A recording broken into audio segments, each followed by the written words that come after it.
Salam jumpa saudara-saudari terkasih dimanapun berada. Semoga kita semua dalam keadaan baik dan sehat. Dan semoga Tuhan yang Maha Baik selalu dan senantiasa menyertai kita. Saudara-saudari, pada sesi ini saya mau bicara tentang 3 sumber iman gereja Katolik. Dan ini memberi jawaban bagi kita atas pertanyaan mengapa iman gereja Katolik itu begitu teguh, kokoh, dan dewasa. Rupanya di sana gereja Katolik memiliki 3 sumber ajaran iman, yaitu kitab suci, tradisi-tradisi suci, dan magisterium gereja. Untuk lebih jelasnya saudara-saudari, mari ikuti ulasan berikut ini. Yang pertama kita lihat kitab suci. Disebut kitab suci bukan karena kata-kata atau perumusannya, tetapi karena karya Allah yang tetap aktual sepanjang segala zaman. Alkitab berarti kumpulan kitab-kitab yang mengungkapkan atau memberi kesaksian iman umat beriman yang diwakili oleh umat Israel dan terutama iman gereja perdana sepanjang sejarah keselamatan umat manusia dalam bentuk tulisan. Kesaksian iman ini diawali dengan tindakan Allah yang mewahyukan dirinya sebagai pencipta alam semesta saat menciptakan dunia ini dan seisinya, kemudian mulai mewahyukan kehendaknya untuk menyelamatkan dunia sejak memanggil Bapa Abraham. Puncaknya ketika Allah mewahyukan dirinya melalui dan dalam diri Yesus Kristus yang adalah Sang Sabda itu sendiri yang telah menjadi manusia untuk memperkenalkan dirinya dan menyatakan kehendaknya. Sesungguhnya Alkitab itu ditulis oleh Allah sendiri melalui para nabi, para penulis suci, para rasul, dan mereka yang diilhami atau memperoleh inspirasi atau rahmat khusus dari Roh Kudus. Santo Bernardus mengajarkan iman Kristen bukanlah agama kitab, tetapi agama sabda Allah. Bukan kata-kata yang tertulis dan bisu, melainkan sabda Allah yang menjadi manusia dan hidup. Allah memberitahukan rencana keselamatan kepada umat manusia melalui Injil. Injil ini diturunkan dengan 2 cara, yaitu secara tulisan dan lisan, untuk diteruskan kepada kita. Para rasul mewartakan secara lisan apa yang mereka terima dari Kristus, baik itu dari perbuatan Kristus ataupun dari percakapan dengannya, ataupun dari dorongan Roh Kudus. Dan juga para rasul dan tokoh-tokoh rasuli atas ilham Roh Kudus menuliskan amanat keselamatan tersebut untuk dijadikan buku. Hasil penulisan amanat Allah tersebut dikenal sebagai kitab suci. Saudara-saudari, Katekismus Gereja Katolik merumuskan dengan sangat indah demikian. Dan ini termuat dalam Katekismus Gereja Katolik nomor 101 sampai dengan 141. Allah memberi inspirasi kepada manusia, yaitu para penulis suci yang dipilih Allah untuk menuliskan kebenaran. Allah melalui Roh Kudusnya berkarya dalam dan melalui para penulis suci tersebut dengan menggunakan kemampuan dan kecakapan mereka. Oleh sebab itu, segala sesuatu yang dinyatakan oleh para pengarang yang diilhami tersebut harus dipandang sebagai pernyataan Roh Kudus. Jadi, jelaslah bahwa kitab suci yang mencakup Perjanjian Lama dan Perjanjian Baru adalah tulisan yang diilhami oleh Allah sendiri. Kitab-kitab tersebut mengajarkan kebenaran dengan teguh dan setia, dan tidak mungkin keliru. Karena itu, Allah menghendaki agar kitab-kitab tersebut dicantumkan dalam kitab suci demi keselamatan umat manusia. Itu yang pertama, saudara-saudari. Sekarang kita lihat yang kedua, soal tradisi-tradisi suci. Dalam Kamus Besar Bahasa Indonesia, tradisi diartikan sebagai segala sesuatu seperti adat, kepercayaan, kebiasaan, ajaran, dan lain sebagainya yang diturunkan secara turun-temurun atau diwariskan secara turun-temurun mulai dari zaman nenek moyang kita. Setiap masyarakat memiliki tradisi sendiri-sendiri. Tradisi ini berkembang dan diteruskan dari generasi yang satu ke generasi berikutnya. Gereja Katolik senantiasa melestarikan dan meneruskan hidup, ajaran dan ibadatnya dari generasi ke generasi.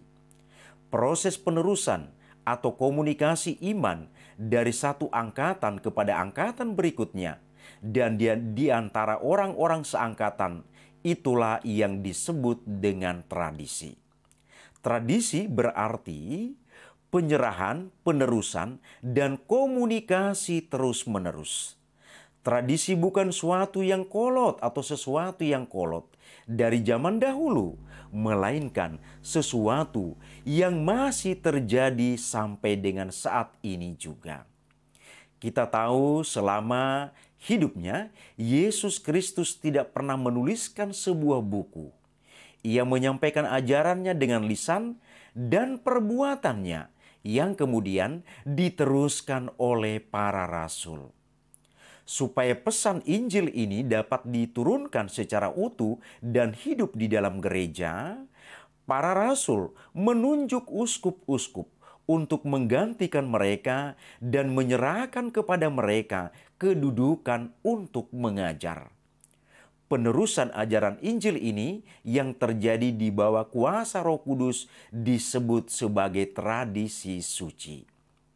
Tradisi suci adalah ajaran yang berasal dari para rasul yang meneruskan apa yang mereka terima dari ajaran dan contoh Yesus dan bimbingan dari Roh Kudus. Oleh tradisi, sabda Allah yang dipercayakan Yesus kepada para rasul disalurkan seutuhnya kepada para pengganti mereka, supaya dalam pewartaannya mereka memelihara, menjelaskan, dan menyebarkannya dengan setia. Saudara-saudari, beberapa contoh tradisi yang kita lihat dan kita kenang serta kita rayakan sampai dengan saat ini, misalnya syahadat para rasul yang kita ucapkan atau kita doakan. Kemudian kebiasaan berkumpul jemaat perdana kita teruskan hingga saat ini dalam ibadat-ibadat lingkungan atau ibadat-ibadat perkumpulan. Kemudian berdoa rosario, ziarah ke Gua Maria, mendoakan arwah, meminta berkat atas rumah, membuat tanda salib, dan lain sebagainya. Inilah contoh-contoh tradisi. Lalu selain itu ada juga perayaan-perayaan iman. Misalnya Natal, Paskah, dan lain sebagainya. Ini sekali lagi saudara-saudari, contoh tradisi yang ada di dalam gereja Katolik. Dan itu kita wariskan hingga pada zaman atau masa kita ini. Kemudian yang ketiga saudara-saudari, magisterium gereja atau istilah yang kita kenal para bapak gereja. Saudara-saudari, magisterium merupakan kuasa mengajar gereja Katolik. Salah satu produknya adalah dalam gereja Katolik adalah katekismus gereja Katolik. Itulah hasil karya dari para bapak gereja. Di sanalah pola pikir atau pemikiran-pemikiran mereka dituangkan. Dasar iman Katolik ini memiliki tugas untuk menafsirkan sabda Allah secara otentik. Sabda Allah yang tertulis atau diturunkan itu dipercayakan hanya kepada wewenang mengajar gereja yang hidup, yang kewibawaannya dikerjakan atas nama Yesus Kristus. Di sanalah kita lihat para paus, kemudian para uskup dalam gereja kita. Mereka inilah yang kita sebut dengan para bapak gereja atau magisterium gereja. Saudara-saudari, kita ketahui bahwa dalam gereja Katolik, kita tidak boleh dengan serta-merta atau secara sembarangan menafsirkan kitab suci. Kitab suci itu yang mempunyai kuasa untuk menafsirkan adalah para bapak gereja. Dari apa yang mereka tafsirkan, itulah yang menjadi pedoman bagi kita untuk memahami isi kitab suci.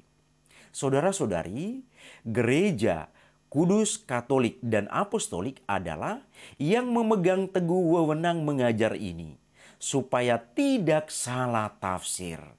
Gereja Katolik butuh hak mengajar, dikarenakan gereja adalah fondasi kebenaran jemaat dari Allah yang hidup, tiang penopang dan dasar kebenaran.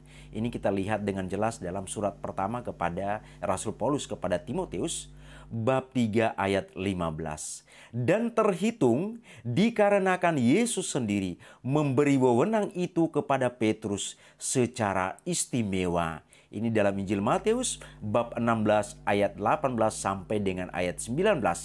Dan kepada para rasul yang lain, Matius bab 18 ayat 18 dan Injil Lukas bab 10 ayat 16. Semua tercatat dengan jelas, saudara-saudari. Hal ini menjadi dasar mengapa umat Katolik mesti taat pada pengajaran rasul.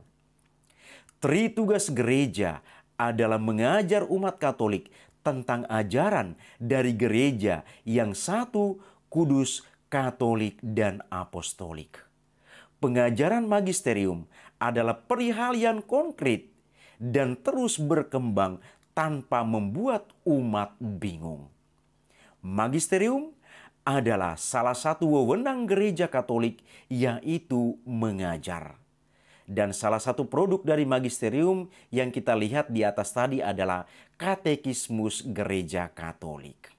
Saudara-saudari, dalam surat kedua Rasul Petrus, bab 1 ayat 20 sampai dengan 21 dikatakan, yang terutama harus kamu ketahui ialah bahwa nubuat-nubuat dalam kitab suci tidak boleh ditafsirkan menurut kehendak sendiri. Sebab tidak pernah nubuat dihasilkan oleh kehendak manusia, tetapi oleh dorongan Roh Kudus, orang-orang berbicara atas nama Allah. Gereja Katolik benar-benar mengakui isi Alkitab bahwa pengajaran itu adalah hak gereja Katolik, sehingga adanya satu kesatuan pengajaran yang membuat umat yakin bahwa ajaran dari gereja yang satu, kudus, Katolik, dan Apostolik adalah konkret dan terus berkembang tanpa membuat umat bingung. Saudara-saudari, Katekismus Gereja Katolik nomor 85 juga mencatat demikian. Adapun tugas menafsirkan secara otentik sabda Allah yang tertulis atau diturunkan itu dipercayakan hanya kepada wewenang mengajar gereja yang hidup, yang kewajibannya dilaksanakan atas nama Yesus Kristus. Inilah ulasan tentang 3 sumber iman gereja Katolik, saudara-saudari. Semoga bermanfaat bagi kita. Terima kasih. Tuhan memberkati.